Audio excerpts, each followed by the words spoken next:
In this session, I'm going to talk about the interest rates, which are one of the core elements when I have to look at valuation of derivatives, finding the real worth of any derivative instrument, or for that matter, any financial instrument. If at all I have to talk about the true value, the inherent value of any of the financial instruments, in particularly derivatives also, we look at interest rates as one of the significant stuff. So we really need to understand the different kinds of definitions that are associated with the interest rates, different kinds of measurements that are associated, and how I typically analyze the interest rates. So all these things and the different dimensions with respect to the interest rates, how I use them as a part of the valuations process, all these things is what we are going to look at as a part of this session. So let's get started off. Now, the first thing we need to understand in this context is the different types of interest rates which are generally used for the valuation purposes. The different types of interest rates. Broadly, I see to start with, we work with three different kinds of interest rates. One is the treasury rate, then we talk about LIBOR, and then we talk about repo rate, though there are so many others. Initially, I would like to touch base upon these three kind of rates. But before I even get started into that aspect, when I simply ask you what is an interest rate, we simply talk about two major roles, a borrower and a lender. That particular rate which a borrower will pay additional on the borrowed amount from the lender, that particular rate which the borrower promises to pay to the lender, that is what we call as the interest rate. Let's say the lender has lent $1,000 to the borrower. At the end of 1 year, the borrower pays 105, means the additional 5 that the borrower has paid to the lender is what we are calling as the interest, and this 5 is paid over a 100 that has been borrowed. So I convert it into percentage, it works out as the interest rate for that particular period. Now what we typically see is the interest rate number is different in different contexts. Probably when I am talking about depositing my money in a bank, the interest rate would be different. If I am taking a housing loan, the interest rate could be different. If I am taking a personal loan, the interest rate could be different, because all these interest, the definition is still the same. There is a borrowing and a lending in the process, and that particular additional amount which the borrower is agreeing to pay to the lender for taking the capital, for taking the loan from the lender. But the interest rates are different in each of these cases because of difference in the credit risk that is involved. When I say the credit risk here, we are talking about the possibility that the borrower may default, may not pay the interest and principal on time. So if the possibility of default is higher, then the credit risk is higher. Possibility of default is going to be higher, then we say credit risk is higher, then in that case the interest rate will be much higher, because the lender is taking a higher risk by lending the money, because there is a good chance that he will not get his money back.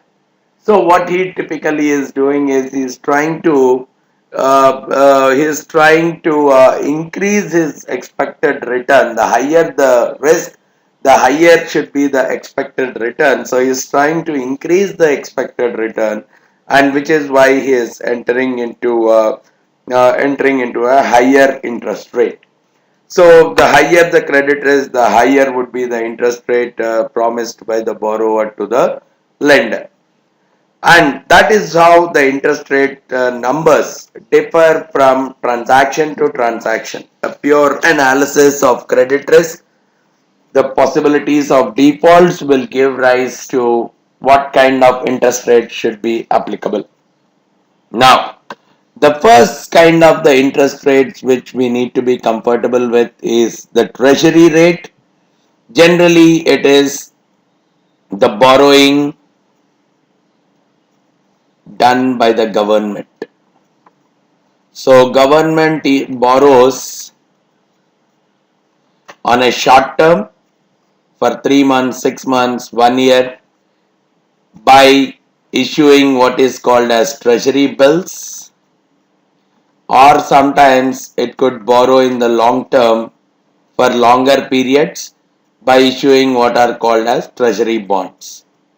Now, this is the way the government borrows from the general public and investors. So investors lend money to the government. Investors lend money to the government either in a short term or in the long term and in the domestic currency itself. So this does not take foreign currency itself. And we are all aware of this. The government, it's very rare that it will default. Right? Any borrowing done by the government generally is considered as highly secure. Very rare that the government is going to default in any case, and that too in its own currency. So that's the reason we use an alternative word for the government rates called as risk-free rate. We see at a lot of places we would be using this concept of risk-free rate, sometimes denoted as RF. For all the valuation purposes, we will be using this concept of risk-free rate, which is nothing but the rate that is associated with the government's borrowings, with the investment. From an investor perspective, they are called as investment in government securities like treasury bills or treasury bonds. And from a government perspective, it has raised the loan in the short term or the long term by issuing these kind of securities. So, especially for the valuation purposes at a later point, we'll see that there is a possibility that we use risk-free rate for evaluating many securities. But what we are seeing in the practical world is various traders, they believe using LIBOR more compared to the risk-free rate for the valuation. What they typically say is this risk-free rate typically, which is the treasury rates, they tend to be very much low in a practical scenario because of various tax and regulatory issues. So they are not a real reflection of the market. So they don't really reflect the market rate. They are artificially low because of various tax and regulatory reason, and that is where they try to use LIBOR as something that is for evaluating the derivative securities. Typically stands for London Interbank Offered Rate. Now the sentence itself is clear, the acronym is clear. London Interbank Offered Rate. So this is the rate at which one bank is prepared to deposit its money, generally large sum of money, with other banks. So this is the rate. So what is the kind of interest rate which a bank is expecting if it really wants to deposit its money with the other banks? So it's a kind of a borrowing rate So from the other bank's perspective, it is trying to borrow from this bank. So this is also a kind of a borrowing rate, but not by the government here. The borrowing is generally done by the banks here. And the bank which is depositing is actually the lender bank. So the lender bank will actually quote what is the kind of interest rates it is expecting if it wants to deposit for 6 months, 3 months, 12 months, any different kinds of periods up to 1 year, even 1 month, different periods up to 1 year kind of stuff. So these are called as LIBOR quotes. So typically it is seen that compared to a treasury, the banks, the default rate is slightly higher because it's not government, it's a bank which is a commercial setup. The default rates are slightly higher. Generally we see that they are having a credit rating of AA, whereas when we look at the treasury, you can look at it almost as a AAA kind of a credit rating, which means the default levels are almost zero. But yeah, even in this case, the credit risk is much lesser, slightly more than the treasury rate. So what we see is the LIBOR rates are slightly higher than the treasury rates, but from a true realistic perspective, they are much more realistic kind of rates compared to the treasury rate. So that's the reason for valuation of various derivative securities. We see that LIBOR is being used compared to a treasury rate. And all these LIBOR is typically traded in in the euro currency market. And this is one more reason why people tend to use it. It is traded in the euro currency market and no government has any kind of a hold on it. It's not regulated by any government, whereas here it's a government's kind of a borrowing mechanism. So even from that dimension, we see that LIBOR has a lot of importance compared to a treasury rate in terms of valuation. And what we see is if more borrowing of the US, let's say borrowing of a currency is happening, so everything, the rates are market determined. If the borrowings of a particular currency are more and the lendings are lesser comparatively, borrowings of a particular currency, borrowing of a US dollar is more than the lending of the US dollars, then what we see is the LIBOR will increase. Right, borrowing of a currency is more compared to the lending, then we see that the LIBOR for that particular currency is going to increase, otherwise it's going to decrease. So that is one more important interest rate that we typically look at, the LIBOR. And in some cases, the other dimension of the interest rate is also called as a repo rate. In detail, it is called as a repurchase agreement rate. See, generally what we see is a party which is owning some kind of investment securities.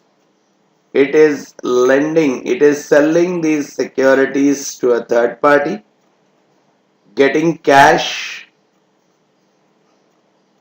and after some time it is getting the securities back and paying cash and getting a securities back. Now what we see in this transaction is the cash which it has received here is lesser than the cash which it has to pay to get back the same securities. And that additional payment that it is making for its own securities is what is the interest rate that is involved in this process, and that interest rate is called as the repo rate. So it's as good as this particular party A has provided a loan to this company for a short period by taking the securities of this company as a collateral, and once this party pays back the cash with a higher interest rate, the securities are returned back. Here, for both the parties, there is it can be structured in such a way that it's a win-win for both the parties. Basically, if we are seeing this party has got the cash, right? In case it does not pay back the cash on time, this party can keep the securities and it can sell off the security. In case this party is not returning the securities, this party can keep the cash with it. So, this kind of a transaction where the securities are sold off to some other party in return for cash and with an intention that these securities will be bought back at a later point at slightly higher rate of interest. And in most of the cases, we see this kind of transaction, they carry a very little credit risk because even the time period of borrowing is very small. On the worst case, we even see overnight repos. So borrowing done only for one single day.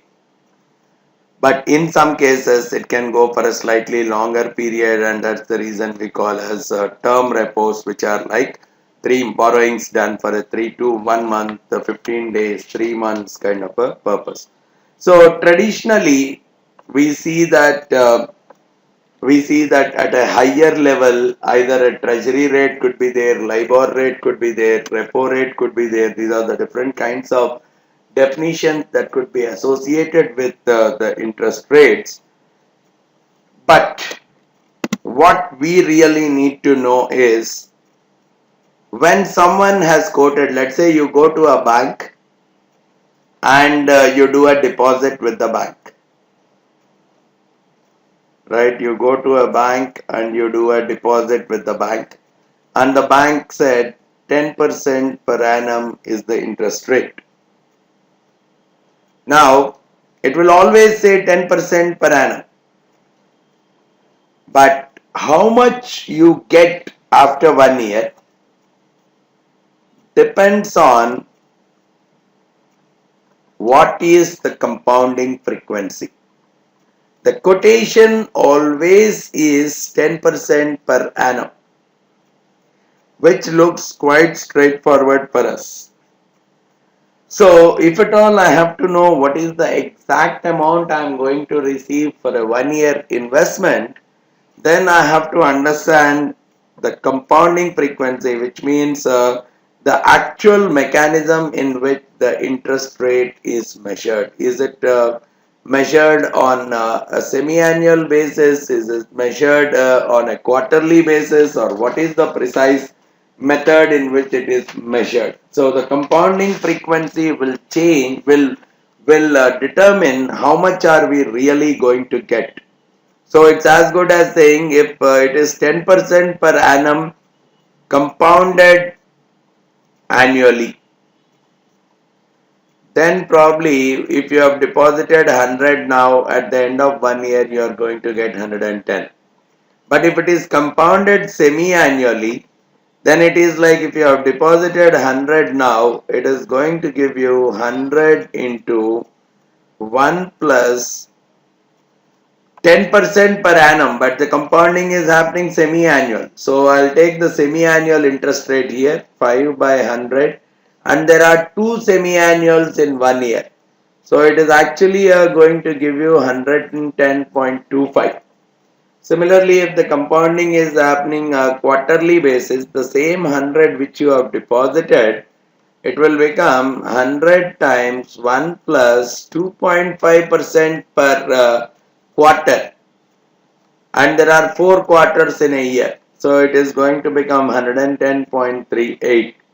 Similarly, when you are going with a weekly kind of compounding, the same 100 of yours, 100 into 1 plus whatever the 10%, 10 divided by 52 is the interest rate per week, divided by 100, and there are 52 such weeks. So this is going to give you 110.51. Like that, what you see is as the compounding frequency is changing, the amount which you are going to get at the end of 1 year is changing. In general, if your compounding frequency is m times a year, what we simply say is, if your amount is, if you have deposited 100 now, it becomes 1 plus R by M. If R is already in percentage, R percentage by M to the power of Mn. At the end of n years, if you want, there are m frequencies, m times in a year and n years, so totally it is becoming mn. So this is what, so probably you can generalize it as, if you have deposited some a now, and the annual quoted interest is r percent, compounded m times in a year, at the end of n years you are going to receive an amount which is equivalent to this. So this is what will be the calculation associated with the compounding frequency. But one thing you have to understand here is, in all these situations, the quoted rate, the quoted, the quoted rate is always per annum, 10% per annum. What you are going to get could be more than that, depending on how the compounding is typically happening, right?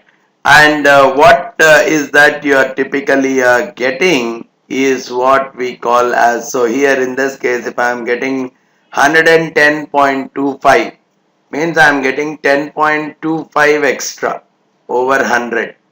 So 10.25% here is actually called as effective annual rate of return. This is called as a quoted annual rate, and this is called as effective annual rate. In this case, 10.51% is called as effective annual rate of return. So that's one more term that you need to be comfortable with. And now in the same, whatever we are talking of, the amount which you have deposited multiplied by 1 plus R is in percentage terms, by M to the power Mn. This is what is the amount that you are going to receive after n periods. Now assume that M is almost infinite, means the compounding frequency is a very high frequency compounding. Very high frequency compounding, which is more and more which is more and more regular intervals, not even daily, hourly, minutely kind of a compounding is happening, then we treat compounding frequency as infinite.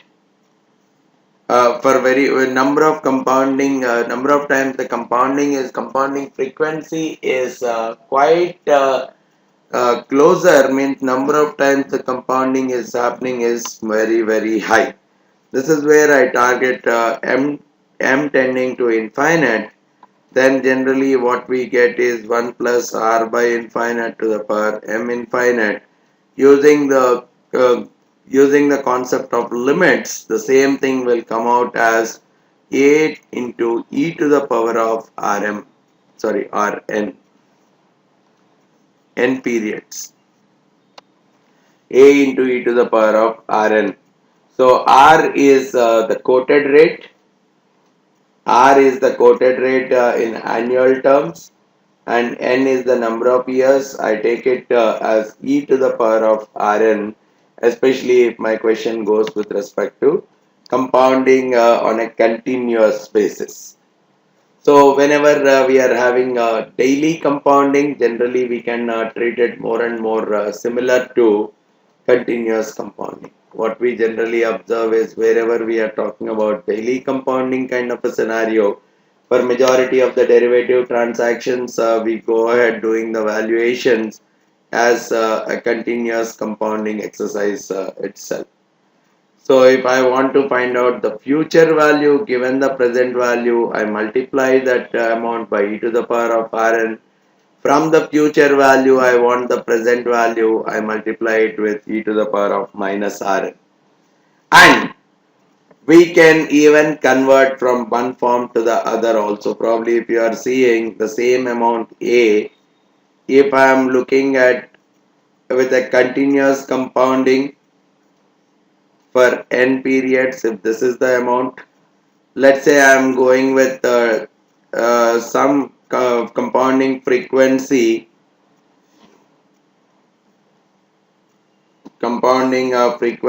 for n periods. These are what are the numbers. So probably I can take these things out. E to the power RCN is equal to 1 plus Rm by m to the power mn. So n I can take out e to the power of Rc. So I'll take it to the power m. So from here I can say Rc equal to log 1 plus Rm by m to the power m, which is I can pull out the m before m log 1 plus Rm by m, that is equal to Rc. So from here I can very well find out if I want to know the Rm, which is the annual quoted rate. I can very well equate it now. Rc by m equal to log 1 plus Rm by m. I can do the basic mathematics. So 1 plus Rm by m becomes e to the power of Rc by m, and so from here it becomes Rm equal to m times e to the power of Rc by m minus 1. So some such kind of a basic arithmetic can very well be worked out to convert the interest rates from one form to the other, from the compounding form to a discrete form of computations. All right. Now let's try to understand the other important definition of interest rates, which is what we call as the zero rates. Sometimes people call it as NER spot rate, or they also call it as NER zero coupon bond rate.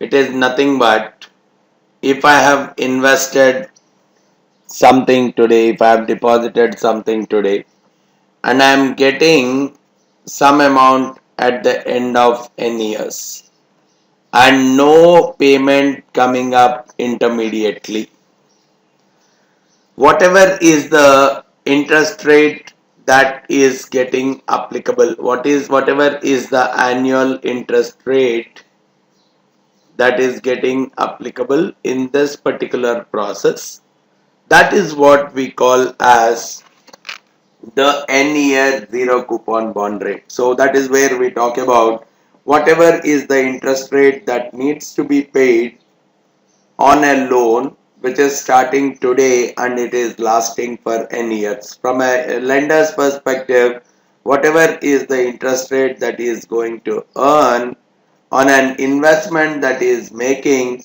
which will be lasting for n years, and no intermediate payments in between. So for those kind of instruments or securities where the payments happen literally at the end of the period and nothing intermediary, the annual interest rate is nothing but can directly be found out, which is equivalent to the zero rate itself. But majority of the instruments that are available in the market, majority of the bonds that are available in the market, they pay some kind of inter they pay some kind of intermediate payments. They don't operate like this, that once you have invested, everything is paid only here and nothing after 1 year, 2 years. No annual or semi-annual kind of payment. No intermediate payment. Then the zero coupon bond is a perfect application. But in majority of the instruments case, we see there are lots and lots of intermediate payments coming into picture. So that intermediate payments are what we call as coupons. In general, we see that the coupons are paid either on an annual basis or semi-annual basis. Then it's very much important for us to find out what is the interest rate associated with that particular bond. If it is a one time payment, the interest rate, probably I have deposited 100, now I am getting 120 at the end of 3 years, right? Probably I have deposited 100 today and I am getting 120 at the end of 3 years. So how do I note that 100 today, it has become 120 after 3 years. So the easier way of it is writing 120 equal to 100 into e to the power of Rn 3. So e power 3r equal to 120 by 100. So I can write e to the power of 3r, that is working out to 120 divided by 100. And from here I can say 3r is equal to log 101.2. And from here I can say my r is going to be this divided by 3. So I can say that the interest rate in this process is going to be somewhere around 6.08%.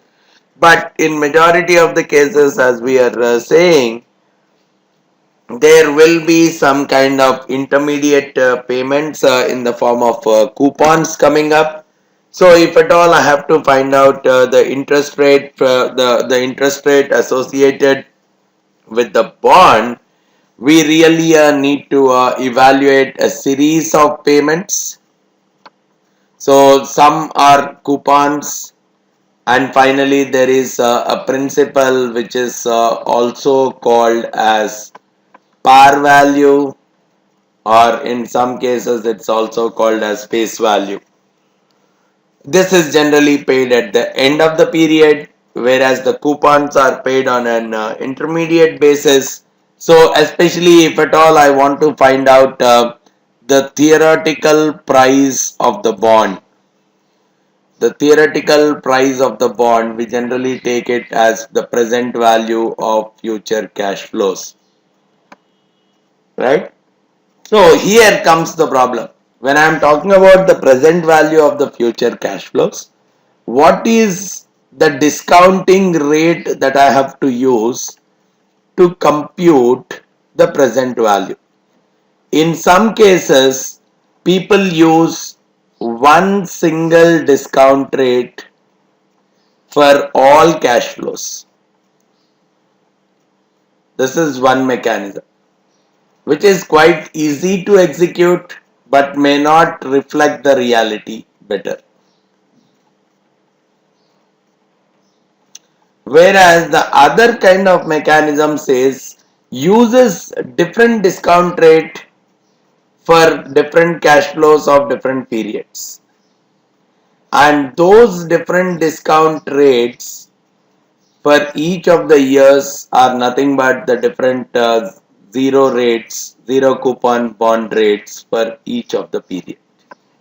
Now, we can very well take one example. I'll take one example so that things become easier for you.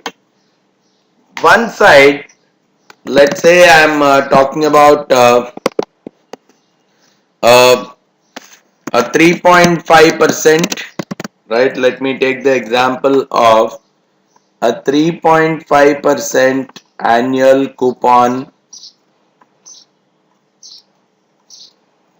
bond with a 5 year maturity period, right? A 5 year maturity period associated with it. So what could be the cash flows that are associated with the bond? At I can very well talk about the year number 1, 2, 3, 4, 5 different cash flows coming at the end of each of the 5 years. The coupons that are going to come, because it's a 3.5%, if the face value is 100, the coupon amounts are going to be 3.5 in each of the years. And when we are talking about the principal or the par value, which is 100, will come only in the 5th year. And so from this, if I want to look at the total cash flows, which at the end of each of the year, it's the coupon value plus the par value. So 3.5 is going to come at the end of the first year, 3.5 at the end of second, third, fourth and fifth. Now, if I want to find out the present value of all these cash flows, talking about the theoretical price of this bond, right? There are two ways. One, I use one single discount rate. Let's say for this entire period, the discount rate is 3.5%. I want to use 3.5% to discount all these cash flows. One single discount rate. So I want to discount all these cash flows, or probably I want to use a slightly different rate. Let's say I want to discount all these cash flows at 3.7%, right? I'll take 3.7% to discount all these cash flows. So the present value, if I'm saying for this cash flow, I'll discount this by e to the power of 3.7% multiplied by 1. Okay, this is the present value. Similarly, I can do this also. I can do it as 3.5 divided by e to the power of 3.7% multiplied by 2 and so on, right? Now these are the different present values. So the total present value is coming out as the summation of all these things, which is saying 98.79. So according to me, if I am using 3.7% as the discounting factor, then the present value of all these future cash flows, let's say, is coming out to 98.79, which means as per my calculation, the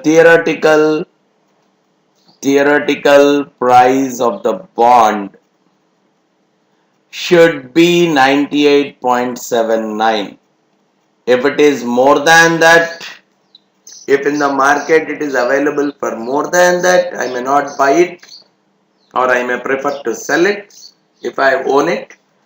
Otherwise, if it is lesser than that, I will try to buy it. But the price of the bond should be somewhere around 98.79 for this kind of a bond. But on the other side, if I know the zero coupon bond rates, we'll see slightly later where do I get them from. But if I know the zero rates or the spot rates, right, I'm assuming some numbers for time being. If I assume that 2% is a 1 year spot rate, then 3% is a 2 year spot rate, 3.7% is a 3 year, 4.2% is for 4 years, and 4.5% is for 5 years. Now, if I am discounting using these rates, so which means this particular cash flow, I am discounting it by this particular rate multiplied by this year. So in this case, I am getting a different present values and probably the different summation altogether. The theoretical price that is coming through this mechanism, it is saying that the price of the bond is only 95.46. So this is the kind of present value that we are trying to compute.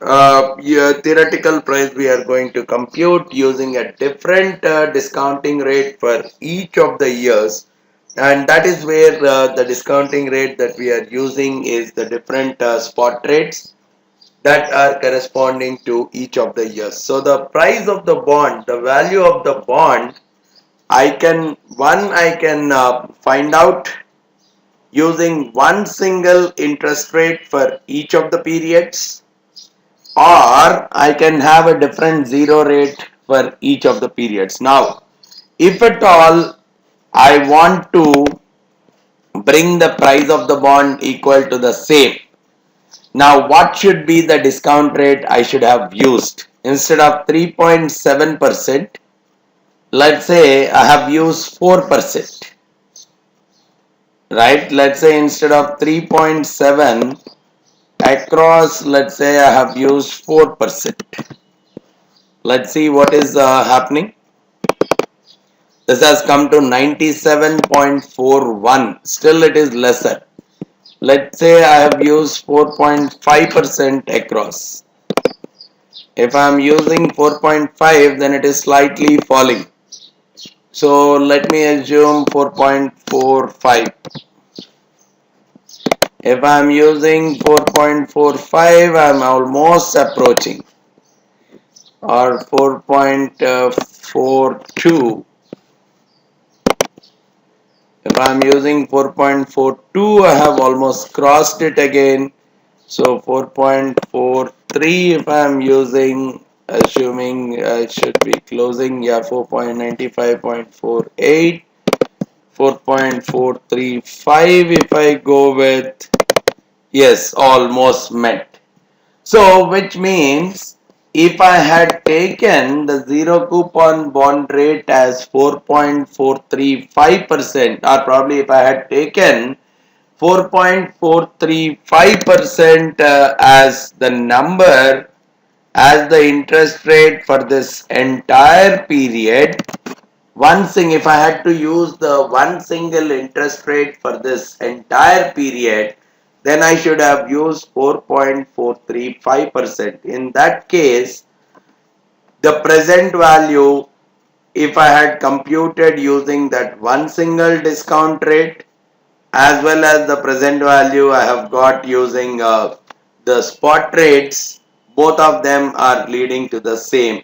That is where I am able to arrive at the arbitrage free value of the bond. Why do I say arbitrage free? Some people discount it at this rate, some people discount it at this rate, giving them two different numbers. Then some people who feel that it is underpriced can get into a selling, the other price buying. Someone who feel it is overpriced, they get into a selling transaction. So buyings and sellings do keep happening just because of the change in the process. Whatever is the process I am using to evaluate the worth of the bond, it should lead to the same end result for me. That is what we are calling as arbitrage free. Otherwise, it creates opportunities where one will try to take an advantage of the differences that are coming because of the pricing or the valuation mechanism. So this particular 4.435%, which is that one single discounting rate which is applied to all the cash flows to equate the price to the market price. So when I discount this particular cash flows with 4.435%, if I assume that this is the market price of the bond, so if at all I am using 4.435% as the discount rate for discounting all the cash flows, that particular interest rate is working out as what we call as the bond yield. The bond is yielding me 4.435%, where we talk about that particular discount rate where the present value of all the future cash flows will be equal to the market price. So in this example, if I assume 95.46 is the market price of the bond, then that is what will work out to be the present value. Will be work out 4.435% will work out to be the bond yield, or sometimes people call as yield to maturity of the bond. YTM is a very common name that is applicable to that, right? Now in the same context we talk about a few more concepts. One is the par yield. Par yield is nothing but that particular coupon value. Now here we have taken it as 3.5, but what I want is that particular coupon value which will make this particular sum equal to the face value itself, which means probably instead of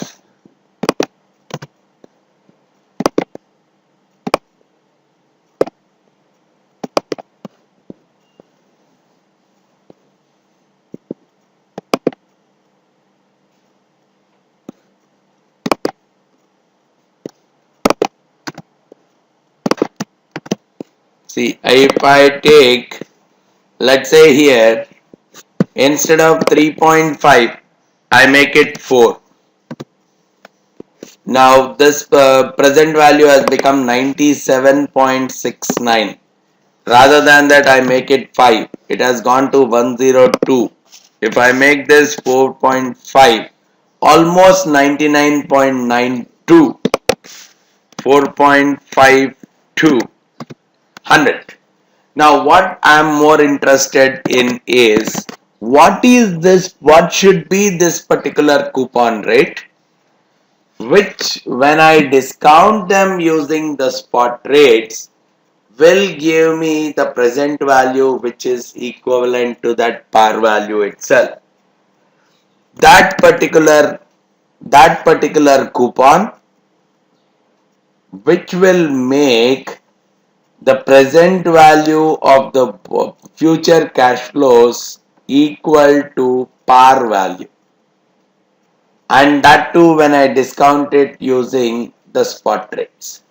That kind of a yield is what we call as par yield, as we have seen in this particular example. So these are some of the different kinds of interest. Even that is also a kind of an interest rate. So in this case we are talking about around 4.52% being the par yield in this particular situation. Now the next important thing is, how do I typically determine these zero coupon bond rates? In the earlier example, I have directly taken the zero coupon bond rates like this. I have taken the rate, just some numbers I have typed in. But in reality, how are these numbers determined? One, there is a mechanism called treasury strips, generally sold by the dealers.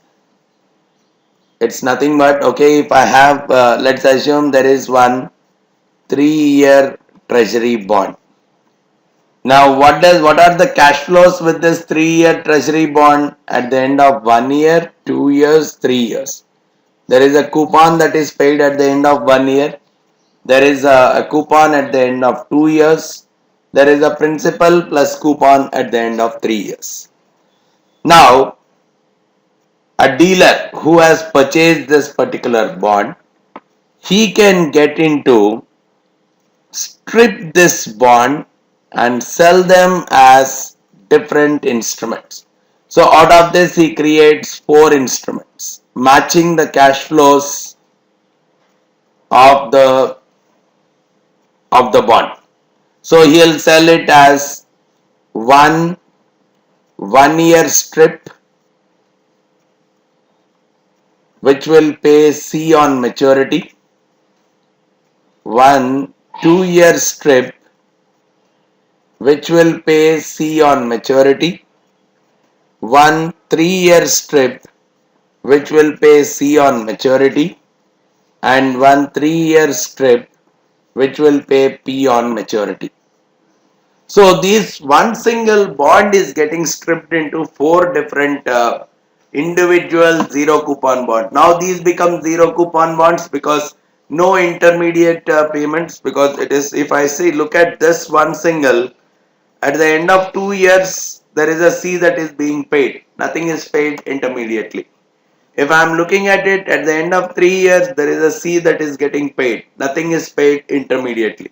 So a coupon bond, a traditional treasury bond, a coupon based bond is getting converted into 4 zero coupon, or probably if it is a n-year bond with annual payments, annual coupon payments, then it could be split into n plus 1 zero coupon bonds, n for the coupons and 1 for the principal.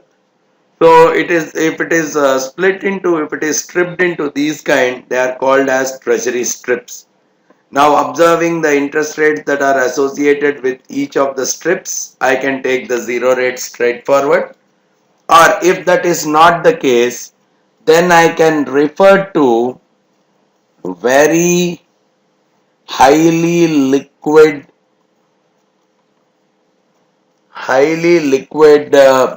treasury bonds that are sold in the market, that are trading in the market at different maturities. For different maturities, I can take the different bonds and bills that are getting traded in the market, and based on their cash flows, I can very well work out the zero coupon bond rates. Straightforward, we'll take one example. Let's say I have some of the more common zero coupon bond rates. One is, okay, I'll talk about the maturity of these bonds.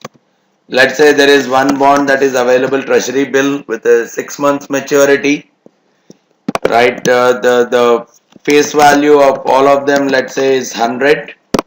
The current price that is available for this bond, for this treasury bill, I'll take it as 94. Right, there is one more treasury bill that is available for a 12-month period, and I'm assuming that the price of it is somewhere around some 89. There is a 1.5 year bond, 1.5 year maturity coupon.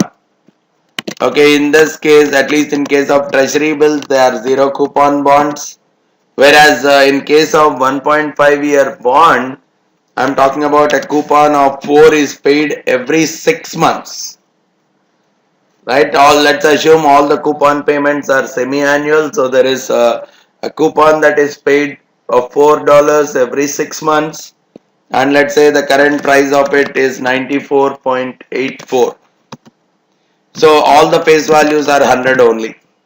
Similarly, there is one highly liquid 2-year bond that is available, which is paying a coupon of 5 every 6 months, and currently let's say it is selling at 97.12.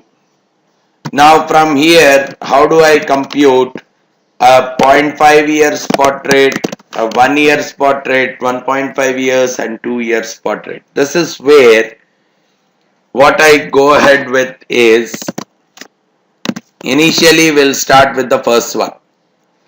Okay, it's a 6-month treasury bill, no coupon. So the cash flows that are there with that particular treasury bill are 100 at the end of 6 months. That's it. So the price is equal to the present value of the future cash flows. So some are, I'm talking about with 0.5 years. So based on this, I can very well compute E per 0.5 R is working out to 100 by 94, and 0.5 R will become the logarithm of 100 by 94, and probably R will become twice of logarithm of 100 by 94. So from here I can find out this spot rate twice of logarithm of 100 by 94.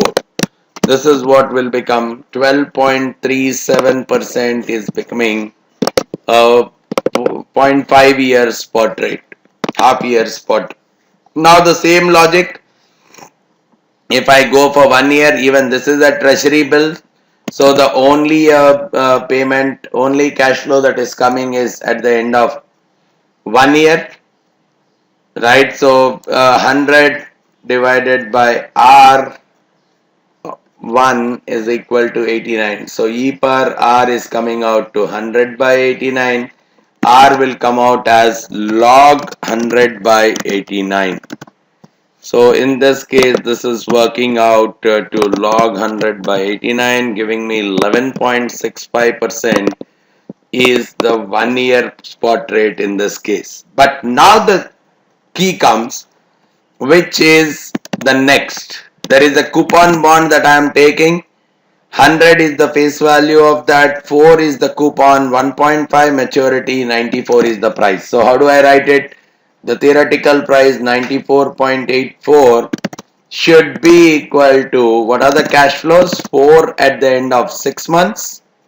So I'll take 6 months spot rate. We have got the 6 months spot rate. 6 months spot rate into 0.5. Another 4 e to the power of 1 year spot rate into 1, plus another 4, and even a face value would be paid because that is the maturity period, 1.5 year. So R3 multiplied by 1.5. I know R1 and R2 already, so I can first compute R1 and R2, or I can compute the cash flows based on R1 and R2. So the first one I'll take it as 4 divided by e to the power of 4 divided by e to the power of R. This is the 6-month rate multiplied by 6 months. So that is the present value. And the other present value is R divided by e to the power of this multiplied by 1. So these are the present values of the first two. So I subtract those two from 94.84.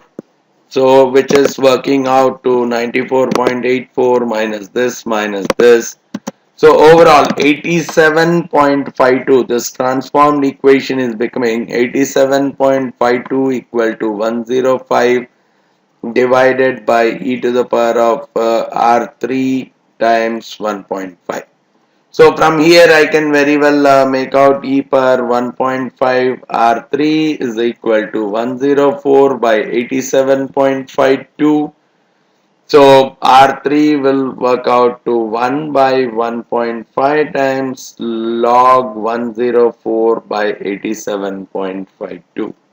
So this will get operated out for R3, which will work out as 1 by 1.5 times logarithm of 104 divided by 87.52. 104, this is how the 104 is coming out, and I divide this by 87.52. So this is giving me that yes, the 1.5 year spot rate is working out to somewhere around 11.5%. Now the same logic I can take for the 2-year one. Now I hope you are comfortable in solving this. 97.12 is equal to 5 by e power r1 into 0.5 plus 5 divided by e power r2 into 1 plus 5 divided by e power r3 into 1.5 plus 105 divided by e power r4 into 2. So these three values are already known now. So these three values, if I am trying to compute, 5 divided by e to the power of r1 into 0.5, 5 divided by e to the power 5 divided by e to the power of r2 into 1. Then we have 5 divided by e to the power of r3 into 1.5. Now because of this, we can very well take all these three and adjust the equation. So I'll from 97.12 I subtract all these three pieces, which will create 83.76. Now this is working out to 83.76 equal to 105 divided by e power 2 r4.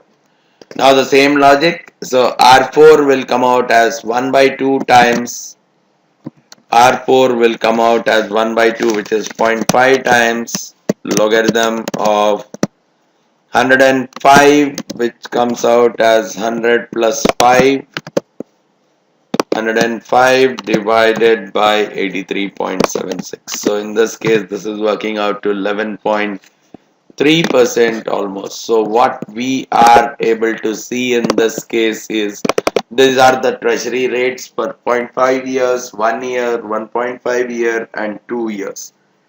This is how we typically find out the treasury, the zero coupon bond rates, which are the spot rates from the most commonly available bonds, right? Using the various treasury bonds and the treasury bills, we try to do a one by one kind of analysis, and based on that, we try to extract the spot rates. This kind of a method where we are trying to extract the spot rates from the bond prices is what we call as bootstrapping method, right? We can compute the spot rates, and after that we can, once the spot rates are there with us, we can very well use them to find the bond rates for any other kind of a bond. And now if I try to plot a small graph for each of these, right, I try to plot a small line chart denoting each of these,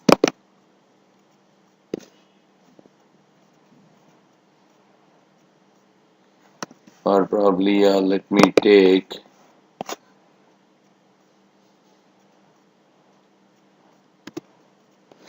let me plot a scatter plot, right, probably with the line if I want to take.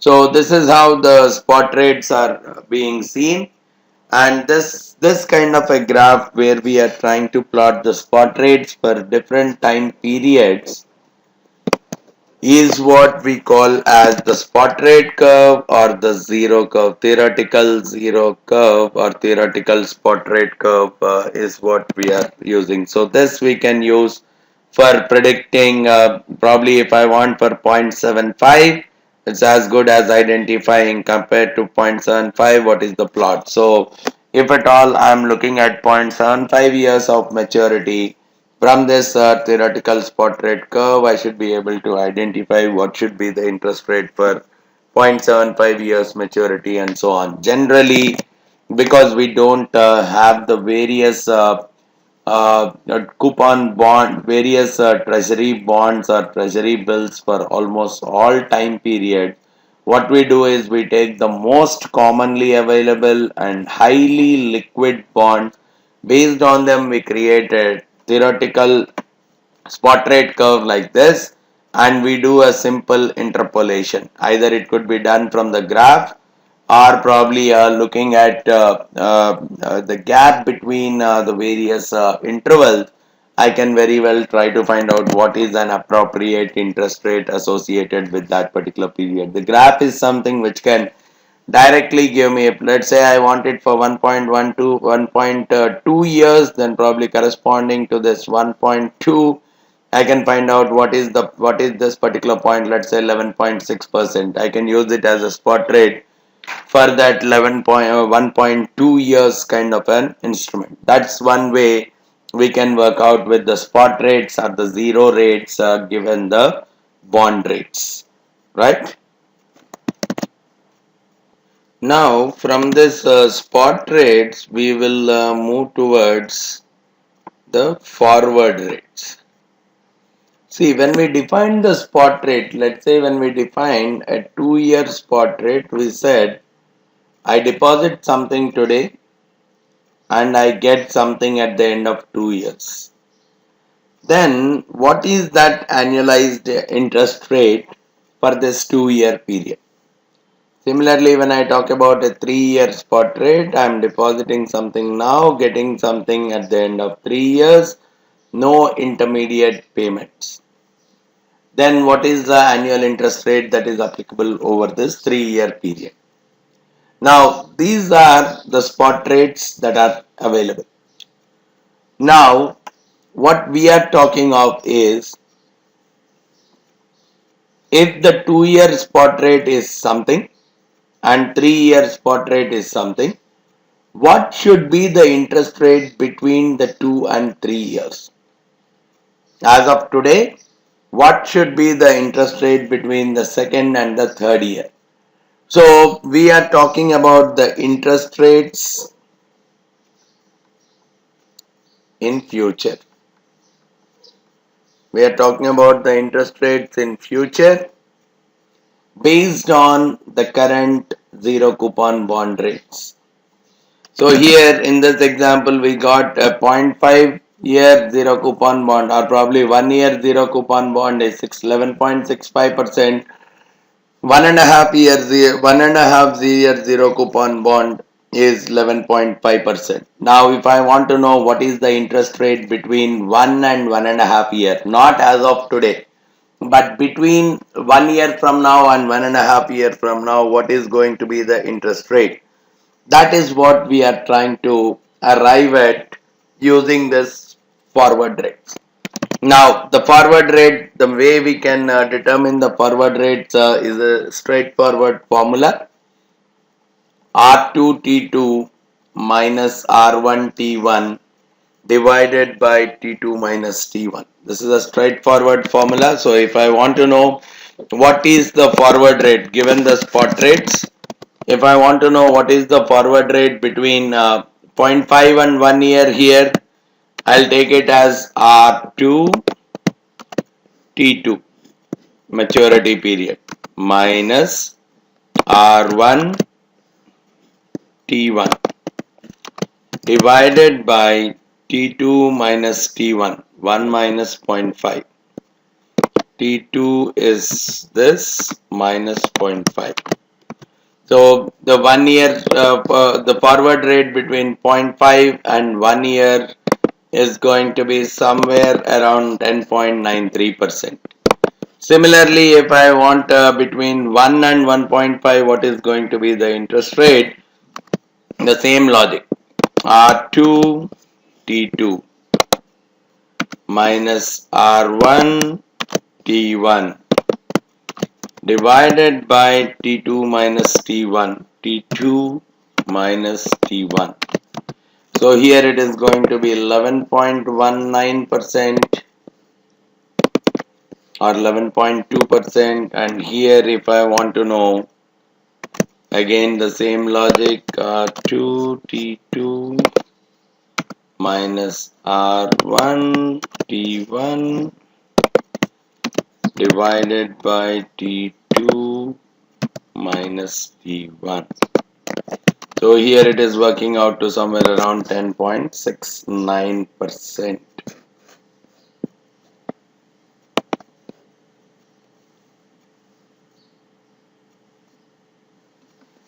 So this is working out to somewhere around 10.69%. So what we are typically talking of is, from the spot rates I can convert into forward rates, or from the forward rates I can find out the spot rates.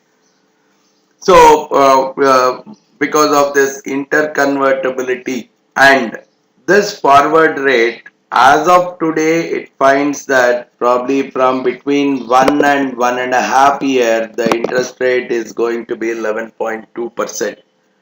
Now in reality the interest rate may be 11.2%, maybe higher than 11.2, or maybe lower than 11.2% when I reach that particular point in time. So if at all I want to freeze that particular interest rate probably at 11.2, I can even get into some kind of trading instruments called forward rate agreement. I can try to do a trading in the over the counter market. There are FRAs that are traded quite comfortably in there are FRAs that are traded quite comfortably in the over the counter market, wherein I can get into an agreement with the counterparty fixing the interest rate to be somewhere around 11.2%. Let's say I can enter into that agreement either as a borrower or a lender. If I am if I am entering as a borrower, it means that I would be borrowing for 6 months between 1 and 1.5 year at 11.2%. So if the market rate probably after 1 year it is going to be 11.5%, then this borrower is going to get a profit of 0.3% because he is still able to borrow on the loan at 11.2%, whereas the market rate is 11.5. Rather, if the market rate has gone down to 10.9%, at that point the spot rate is 10.9%, then obviously he is facing a loss of 0.3%. So this kind of forward agreements are typically there, which are floated in the over the counter market. So we can very well assess based on this interest rate. Let's say in the same example, A and B have got into an agreement. A says that he is ready to borrow from B 1 year later some $1,000 for 6 months. After 1 year,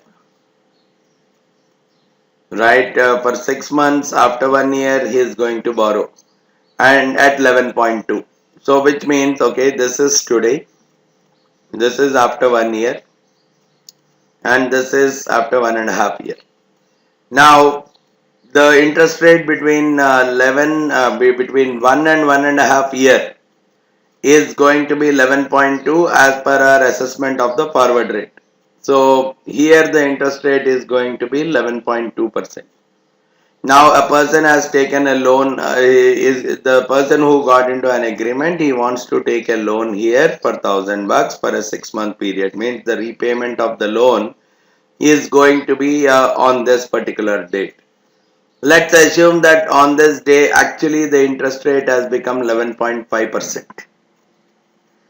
Then this person who has got into an FRA, he got a benefit of 0.3%.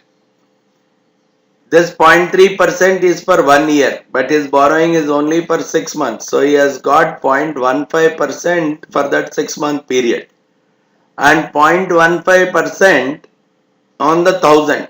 So he is getting a $15 benefit. Here, when he is paying the loan, he is getting a benefit of some $15. So this $15, I can take them to the present value as on this date when the interest rate is 11.5%. I can take it as e to the power of 11.5% into 0.5. This is what is giving me the value of this FRA, the value of this forward rate agreement. Or at the same time, if I want to know what is the benefit the party has got because of getting into the forward rate agreement, in this case I can say $15 is the benefit that the party has obtained by getting into forward rate, because he is able to freeze the rate at 11.2% irrespective of whatever is the interest rate. But if the on the other side the market rate had gone to 10.9, then there could be a loss of $15 on that same amount when he is actually clearing or payment of the loan. So that's another way the valuations are the finding out the profit or loss coming out of the forward rate agreement can quite comfortably be taken up, right? So these are some of the important aspects associated with the interest rates, understanding the different types of interest rates, and then looking at the concepts of spot rate, the bond yields, the forward rates, and computations corresponding to that. If you have any further queries regarding the same, you can very well get back to me by giving me a call on the number that I have provided below, or you can send in an email at vamsidhar@pacegurus.com. Thanks a lot for listening to this session. Thank you very much.